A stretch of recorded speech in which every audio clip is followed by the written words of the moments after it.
Bismillahirrahmanirrahim. Assalamualaikum warahmatullahi wabarakatuh.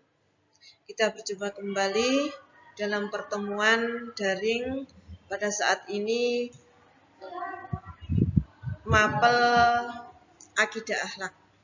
Sebelum kita mulai, marilah kita mulai dulu dengan doa. Mudah-mudahan ilmunya bermanfaat, diberi kesehatan, diberi rezeki yang barokah. Amin ya rabbal alamin. Al-Fatihah. A'udzu billahi minasyaitonir rajim. Bismillahirrahmanirrahim. Alhamdulillahi rabbil alamin. Ar-Rahmanir Rahim. Maliki yaumiddin. Iyyaka na'budu wa iyyaka nasta'in. Ihdinas siratal mustaqim. Siratal ladzina an'amta 'alaihim ghairil maghdubi 'alaihim waladdallin. Rabbi ighfirli wa liwalidayya amin ya rabbal alamin. Bismillahirrahmanirrahim. Alam nashrah laka sadrak wa wada'na anka wizrak alladhi anqadha dhahrak wa rafa'na laka dhikrak fa inna ma'al usri yusra inna ma'al usri yusra fa idza faragta fansab wa ila rabbika farghab. Shadaqallahul azim. Bismillahirrahmanirrahim. Ini pelajaran mengenai iman kepada qada dan qadar, dan ini lanjutan pelajaran yang kemarin ya. Sekarang kita pelajari tentang macam-macam takdir. Apa itu takdir? Takdir adalah peraduan atau gabungan antara qada dan qadar. Takdir merupakan ketetapan dan keputusan Allah Subhanahu wa Ta'ala terhadap manusia atau makhluk Allah Subhanahu wa Ta'ala lainnya, sesuai kadar atau ukurannya masing-masing. Segala peristiwa yang terjadi di alam semesta ini yang sudah diputuskan oleh Allah Subhanahu wa Ta'ala, tidak bisa diprotes atau ditolak siapapun. Mungkin seseorang sudah berusaha semaksimal mungkin untuk mendapatkan sesuatu yang diharapkan, tetapi jika Allah Subhanahu wa Ta'ala menentukan lain, maka ia harus menyadari bahwa Allah Subhanahu wa Ta'ala memberi takdirnya. Jika seseorang berusaha dengan baik dan tekun melaksanakan usahanya, biasanya takdirnya baik atau berhasil atau tercapai apa yang diinginkan. Sebaliknya, jika seseorang tidak mau berusaha dengan baik dan bersungguh-sungguh, maka takdirnya buruk atau tidak berhasil, tidak tercapai apa yang diinginkan.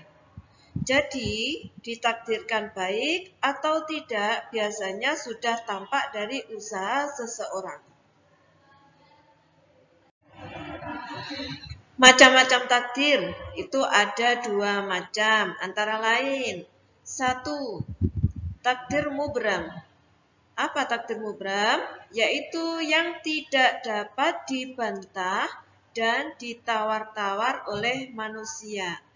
Nah, takdir mubram sifatnya paten atau sudah baku, tidak bisa ditawar, sehingga manusia tinggal menunggu atau menjalankan saat takdir itu datang. Contohnya, kematian dan ciptaan-ciptaan Allah Subhanahu wa Ta'ala lainnya, seperti ada manusia yang dilahirkan dengan kulit sawo matang, sedangkan ibu dan bapaknya kulit putih, berhidung pesek, bermata sipit, dan lain sebagainya. Nah, semua itu tidak dapat dibantah atau ditawar-tawar oleh manusia. Macam yang kedua yaitu takdir mu'allaq, yaitu takdir yang masih dapat diusahakan oleh manusia. Nah, takdir mu'allaq sifatnya fleksibel, belum baku alias masih dapat diusahakan. Sehingga manusia dapat merubah takdir atau nasibnya. Contoh, Raffi yang bercita-cita ingin menjadi dosen bahasa Arab, maka untuk mencapai cita-citanya itu ia belajar dengan tekun serta mendalami ilmu bahasa Arab atau mengambil kuliah pada jurusan bahasa Arab. Akhirnya, Raffi tersebut berhasil menjadi seorang dosen bahasa Arab di sebuah perguruan tinggi. Nah, takdir mu'allaq ini bisa diubah dengan usaha dan berdoa. Ya, berikutnya yaitu perilaku beriman kepada qada dan qadar. Orang yang beriman kepada qada dan qadar senantiasa selayaknya memiliki keimanan kepada rukun Islam secara utuh. Perilaku-perilaku itu dilakukan tercermin dalam kehidupan sehari-hari. Perilaku-perilaku itu sebagai berikut. 1. Berusaha bersungguh-sungguh untuk mencapai keberhasilan atau ikhtiar. Sebelum menyerahkan segala persoalan kepada Allah Subhanahu wa taala, setidaknya orang yang beriman kepada qada dan qadar berusaha dengan bersungguh-sungguh dahulu untuk mencapai keberhasilan atau sesuatu yang diinginkan.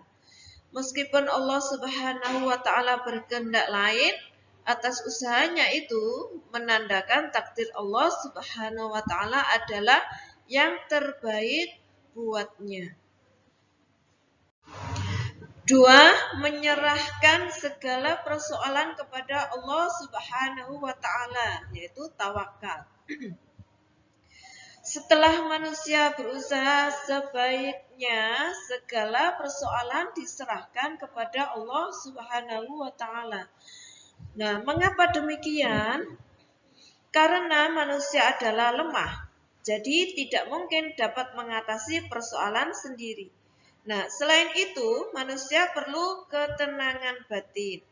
Maka sudah seyuknya bertawakal kepada Allah Subhanahu wa taala. Semua itu Allah Subhanahu wa taala yang menentukan lewat takdirnya yang tidak dapat ditolak oleh manusia. 3. Selalu berterima kasih kepada Allah Subhanahu wa taala, yaitu bersyukur. Bersyukur adalah ciri orang yang tahu belas kasih baik yang datang dari sesama manusia maupun dari Allah Subhanahu wa taala. Orang yang senantiasa bersyukur atas nikmat yang telah diberikan Allah Subhanahu wa taala akan ditambah nikmatnya, dan tidak mau bersyukur akan mendapatkan azabnya. Oleh karena itu, selaku orang yang beriman kepada qada dan qadar, sudah selayaknya senantiasa bersyukur kepada Allah Subhanahu wa taala. Masih ingat dalilnya, la in syakartum la azidannakum wa la in kafartum inna adzabi lasyadid. 4. Yaitu melaksanakan perintah Allah dan menjauhi larangannya, yaitu takwa. Takwa adalah simbol orang yang beriman, yaitu menjalankan rukun Islam yang berjumlahnya 5. Ada syahadat, sholat, puasa, zakat, dan beribadah haji bagi yang mampu. Cerminan orang yang beriman kepada qada dan qadar. 5. Rela atau menerima pemberian Allah Subhanahu wa taala, yaitu qanaah. Menerima pemberian Allah Subhanahu wa taala dengan ikhlas merupakan bentuk beriman kepada qada dan qadar.